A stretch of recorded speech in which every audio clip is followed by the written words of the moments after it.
Randy Orton ने फिर से की काली उल्टी। ड्रू मैकिंटायर एंड शेमस ने पुट किया एक 4 स्टार मैच और जाने की क्या कुछ हुआ है बड़ा आज मंडे नाइट रॉ के अंदर। नमस्कार दोस्तों, मेरा नाम है गौरव, आप देख रहे हैं WWE हिंदी गॉसिप्स। WHG। तो गाइस आज की रॉ हो चुकी है खत्म। अब बात की जाए कैसी आज की रॉ रही, वो तो दोस्तों हम डिस्कस जरूर करेंगे, निष्कर्ष पर भी जाएंगे, उन थिंग्स पर भी जाएंगे जो कि दोस्तों आज अधूरी रही है। लेकिन शुरुआत की बात कर लेते हैं सबसे पहले। तो गाइस आज की रॉ की शुरुआत जो हम लोगों ने देखी थी वो देखी थी दोस्तों बॉबी लैशली के प्रोमो के द्वारा। तो एक्चुअल में दोस्तों बॉबी लैशली एरिना के अंदर आ रहे थे, लेकिन उससे पहले इंटरव्यूअर ने उन्हें पकड़ लिया और उनसे कुछ एक सवाल पूछ लिए। सवाल थे उनके टाइटल रेन के ऊपर जो कि अभी अभी बिगन हुआ है। यहां दोस्तों लैशली क्या चीज बोले कि देखो 16 साल लगे मुझे चैंपियन बनने में और अब फाइनली मैं चैंपियन बना हूं।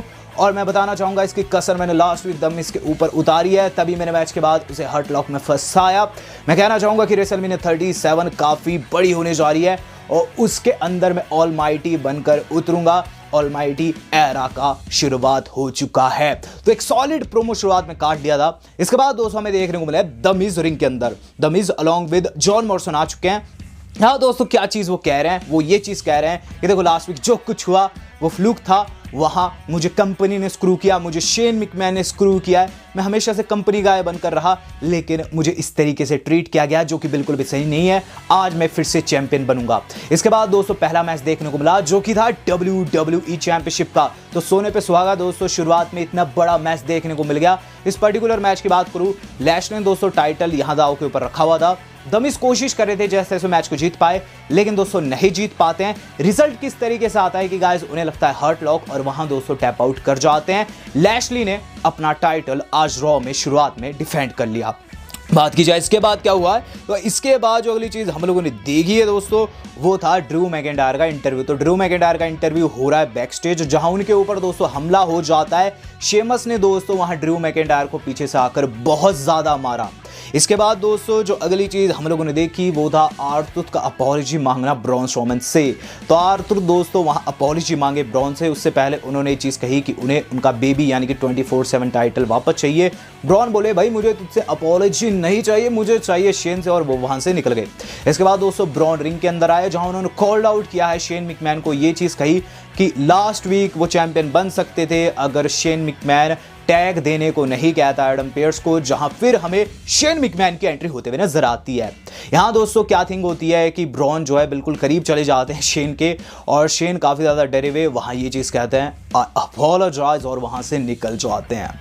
बात की जाए इसके बाद क्या कुछ होता है, तो इसके बाद जो अगली चीज होता है दोस्तों वो था दोस्तों हमारे शेमस एंड ड्रू मैकिंटायर का मैच। तो गाइस नाइट का सबसे बेहतरीन मैच था और एक ऐसा मैच था जिसे अगर रेसलमेनिया में भी रखा जाता तब भी दोस्तों मैं नाखुश ना होता, क्योंकि इसके अंदर हमें बहुत ज़्यादा ब्रूटैलिटी देखने को मिली।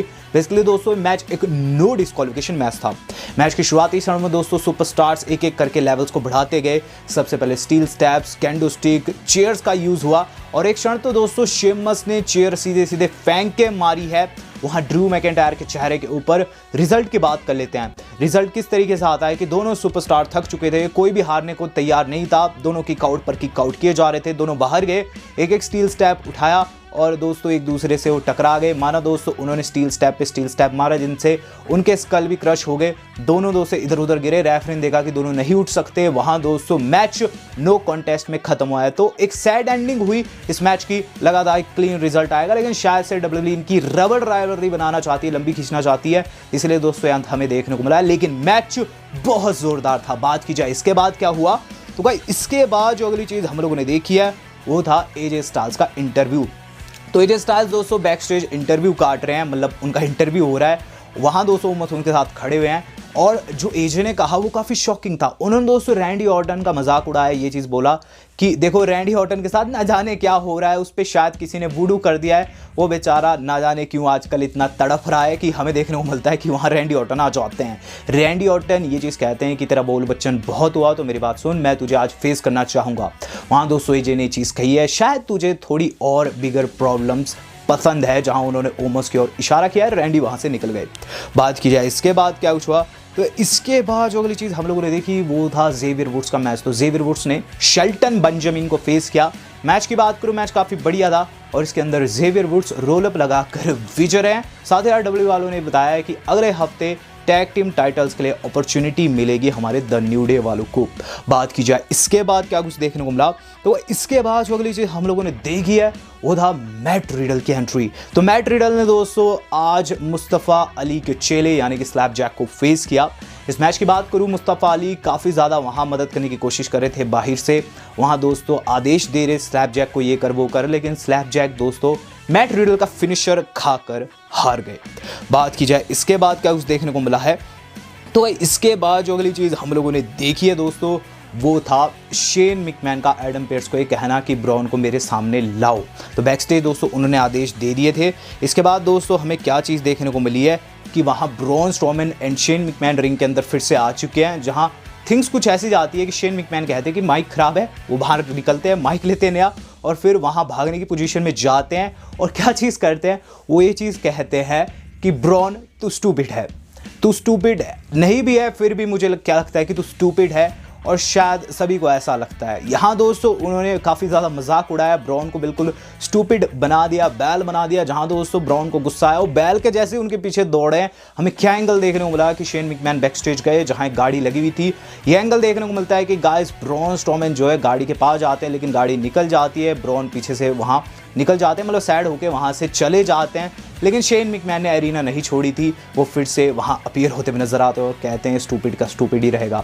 बात की जाए इसके बाद क्या हुआ, तो गाइस यहाँ ब्रॉन स्ट्रोमैन का मूर्ख बनाए जाने के बाद जो अगली चीज़ हम लोगों ने देखी है दोस्तों वो था नाया जैक्स एंड शेना बेजलर का मैच। तो इन दोनों ने दोस्तों फेस किया है लाना एंड नायोमी की जोड़ी को। काफ़ी समय से मैच टीज हो रहा था। इस पर्टिकुलर मैच की बात करूँ, इसके अंदर दोस्तों हमें क्या चीज़ देखने को मिली, इसके अंदर ये चीज़ देखने को मिली कि वहाँ रेजी आ रखा है स्मैकडाउन से दोस्तों, जो साशा का साथी था वो दोस्तों अब नाया का साथी हो चुका है, वो आ चुका है और उसने दोस्तों नायोमी को डिस्ट्रैक्ट किया, जिसके तहत दोस्तों यहाँ शेना एंड नाया विजय रही है और इस तरीके से थिंग भी हुई है ख़त्म। बात की जाए इसके बाद क्या कुछ हुआ, तो इसके बाद जो अगली चीज़ हम लोगों को देखने को मिली वो था स्टोन कोल्ड का एक तरीके का ट्रेलर। तो स्टोन कोल्ड शार्लेट फ्लेयर के साथ दिखाई देते हैं बीच के किनारे, जहां दोस्तों एक बोट लगी हुई थी काफ़ी तेज़, उसमें वो बैठे हैं और इस तरीके से ट्रेलर हुआ है ख़त्म। ये इसीलिए था ताकि दोस्तों WWE बता सके कि शार्लेट फ्लेयर का इंटरव्यू लेने वाले हैं स्टोन कोल्ड नेक्स्ट वीक। बात की जाए इसके बाद क्या कुछ हुआ है, तो इसके बाद अगली चीज़ हम लोगों ने देखी है दोस्तों वो था हमारे रैंडी ऑर्टन का इंटरव्यू। तो रैंडी ऑर्टन का इंटरव्यू हुआ जहां उन्होंने ये चीज़ कही है कि लॉकर रूम में उनका कोई भी दोस्त नहीं है। रही बात एजे की, तो आज वो एजे स्टाइल्स को सबक सिखा कर रहेंगे। बात की जाए इसके बाद क्या कुछ हुआ, तो इसके ठीक बाद जो अगली चीज़ हम लोगों ने देखी है वो था main event of the evening. अब guys main event of the evening जो कि था हमारे एजे स्टाइल्स और रैंडी ऑर्टन का, काफ़ी बड़ी कंट्रोवर्सी में ख़त्म हुआ। तो पूरे मैच की बात करूँ, पूरे मैच के अंदर दोस्तों कभी एजे स्टाइल्स आगे चल रहे थे, कभी दोस्तों हमारे रैंडी ऑर्टन आगे चल रहे थे। ओमस ने दोस्तों इस मैच के अंदर अभी तक कोई भी दखल अंदाजी नहीं कर रखी थी। रिजल्ट किस तरीके से आता है कि गाइस वहाँ विंटेज डीडीटी लगी है, स्पाइक डीडीटी लगी है, जिसके बाद दोस्तों एंगल देखने को मिलता है कि हंसी सुनाई देती है रैंडी को और वो पीछे देखते हैं बिग स्क्रीन पर दिखाई देती है अलेक्सा ब्लिस। अलेक्सा ब्लिस ये चीज़ कहती है डब्बा लेके नॉट येट, जिसके बाद दोस्तों वो क्या करती है, वहाँ एक माचिस लेती है, उसको जलाती है। उससे जैसे दोस्तों उन्होंने फूंक मारी है, रिंग के चारों ओर दोस्तों हमें फ्लेम्स दिखाई देती है, जिसके बाद दोस्तों होता क्या है कि रैंडी ऑर्टन को उल्टी आने लग जाती है। उन्होंने वहाँ काली उल्टी की और जैसे पीछे देखा उन्हें लगा फेनोमेनल फोरआर्म 1 2 एंड 3। वहाँ दोस्तों एजे स्टाइल्स विजय रहे हैं, जिसके बाद दोस्तों हमें एंगल भी देखने को मिला कि रैंडी ऑर्टन फिर से बिग स्क्रीन की ओर देखते हैं, अलेक्सा ब्लिस हंसती ही रहती है और हंसती ही रहती है और रॉ चली जाती है ऑफ एयर। अब निष्कर्ष की बात करूँ, निष्कर्ष यह दोस्तों कि फील्ड के रिटर्न को टीज किया गया है, नॉट येट, माना दोस्तों अभी फील्ड नहीं आने वाले हैं, रेसलमेनिया से ठीक पहले आएंगे, फास्टलेन के बाद आएंगे। दूसरी थिंग क्या दोस्तों, ड्रू मैकिंटायर एंड शेमस की राइवलरी है, लंबी जाएगी। ऑब्वियसली दोस्तों 2 मैचेस हो चुके हैं, जहां दोस्तों फिर से 2-3 मैचेस हम लोगों को देखने को मिलने वाले हैं। तीसरा निष्कर्ष क्या है दोस्तों कि ब्रॉन स्ट्रोमैन को दोस्तों एक मूर्ख बनाया जा रहा है, मूर्ख दिखाया जा रहा है, और मुझे क्या लगता है शेन वर्सेस ब्रॉन जो है रेसलमेनिया में बन सकता है। उससे पहले दोस्तों WWE चाहेगी कि इसे पोस्टपोन किया जाए। इसके बाद दोस्तों एक और निष्कर्ष की बात करूं तो गाइस बॉबी लैशली जो है वो एक डोमिनेंट चैंपियन बने हुए हैं। उनका दोस्तों अभी तक हमें नेक्स्ट ओपोनेंट पता नहीं लग पाया है, जो कि दोस्तों ब्रॉक भी हो सकते हैं या फिर कोई दूसरा सुपरस्टार भी हो सकता है। तो काफ़ी ज़्यादा मज़ा आया दोस्तों आज की रॉ के अंदर। आपको आज की रॉ कैसी लगी है कमेंट करके मुझे जरूर बताएगा। वीडियो पसंद है वीडियो को लाइक एंड शेयर जरूर कीजिएगा। वीडियो करने से पहले थैंक्स फॉर मेंबर्स। वेल आज तक के लिए इतना ही, धन्यवाद, शब्बा खैर।